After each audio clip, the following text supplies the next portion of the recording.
A series of fraud investigations and scandals ravage Democrat officials around the country. The federal government begins the process of cleaning up after a very expensive 43-day shutdown, and Representative Riley Moore of West Virginia joins our Bradley Devlin regarding the ongoing genocide of Christians in Nigeria. I'm Tony Kinnett, host of the Daily Signal's Tony Kinnett Cast, syndicated nationally at 7 p.m. Eastern. It is Friday, November 14th, 2025. This is the Daily Signal's top news in 10. A series of fraud investigations, revelations, and scandals is ravaging Democrat officials around the country.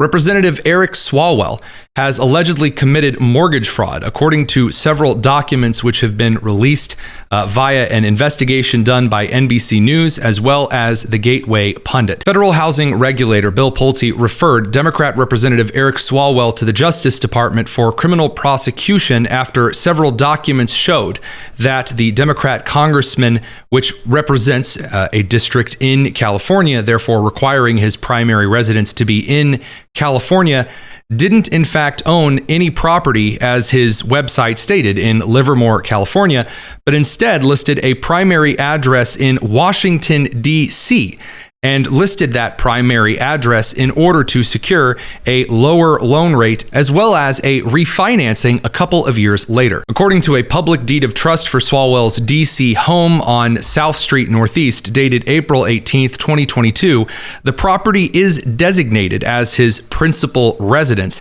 as a condition of the loan.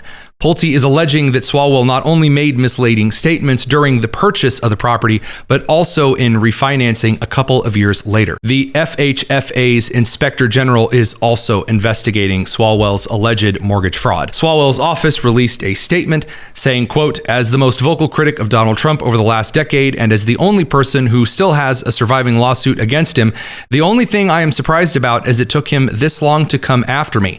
Like James Comey and John Bolton, Adam Schiff and Lisa Cook, Letitia James, and the dozens more to come, I refuse to live in fear in what was once the freest country of the world." Of note, some of the individuals that he listed, for example, like Letitia James, Adam Schiff, Lisa Cook, and Dana Williamson, are Democrat officials, or a Federal Reserve governor in Lisa Cook's case, who have also been accused of either mortgage or bank fraud. Letitia James, who allegedly misrepresented a 2020 Virginia property purchase as a second home, not an investment, as her lower interest rate bid in that particular case.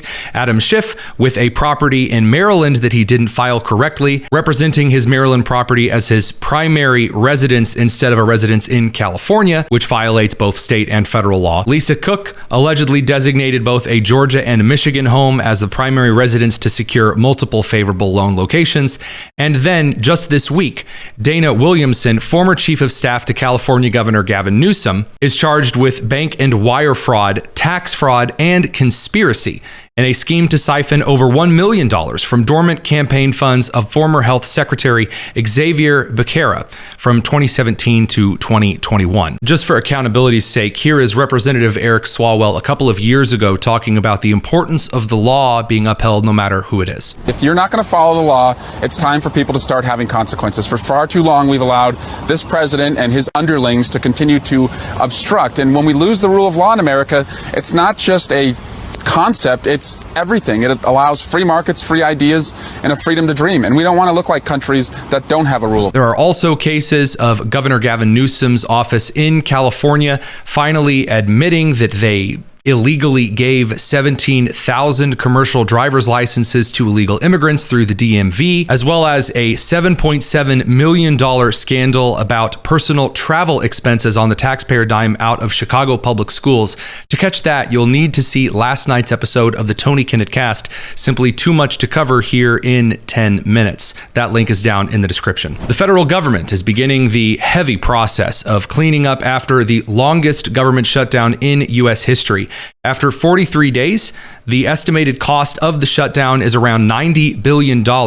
Here's the summary of these expenses on Fox News. Take a look at what the first round of that Democratic fight looked like.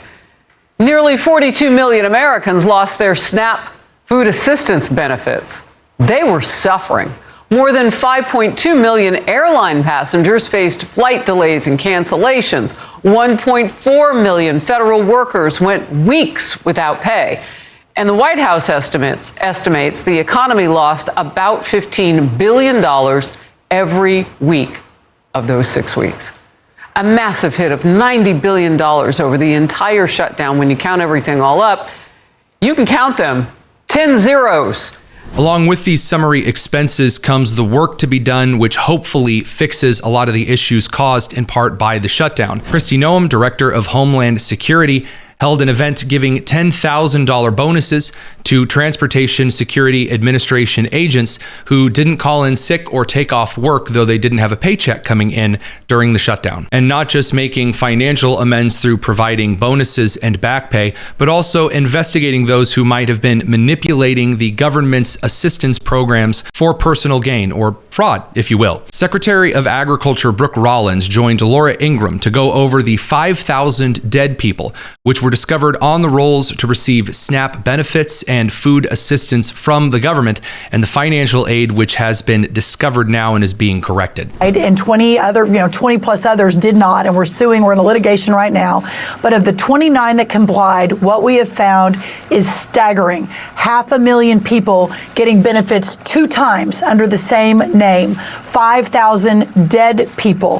80% of the able-bodied Americans, meaning they can work, they don't have small children at home, they're not taking care of an elderly parent, they can work and they choose not to work, of course, because they're getting significant benefits from the taxpayer. So this light, Laura, that has now been shined on what is perhaps one of the most corrupt, dysfunctional programs in American history, that we are working now. Very big announcements coming next week on this. We are cracking down. We now have a plan to fix it, and we're really, really excited about doing that for the American people. And lastly, as the brutal genocide in Nigeria against Christians continues, President Donald Trump has tasked Representative Riley Moore, a congressman from West Virginia, to begin addressing the issues in Nigeria and present certain solutions and opportunities for aid and any other assistance the United States might be able to provide to the president's office. Representative Riley Moore joined our Bradley Devlin on the Signal sit-down regarding this ongoing genocide and what's to be done. You have been, I think, one of the best critics on the right of GOP foreign policy in the past. This kind of new generation of conservative leader that wants to rethink America's role in the world. The wars on terror were a disaster. I mean, you are one who knows that the Iraqi Christian community was obliterated, decimated by U.S. intervention in Iraq. You know as well as I do that there was 2 million Christians in Syria, and now there's only 500,000 Christians in Syria. In Libya, same thing. After the Gaddafi regime fell, Christians became a target for persecution and for murder.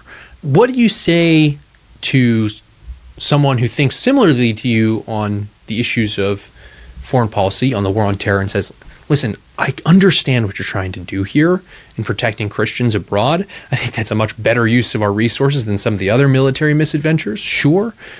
But I'm concerned that this is going to backfire if we do this irresponsibly. And, I haven't seen my government act with that level of responsibility in its previous conflicts. To be clear, I think this can be done without any military kinetic response.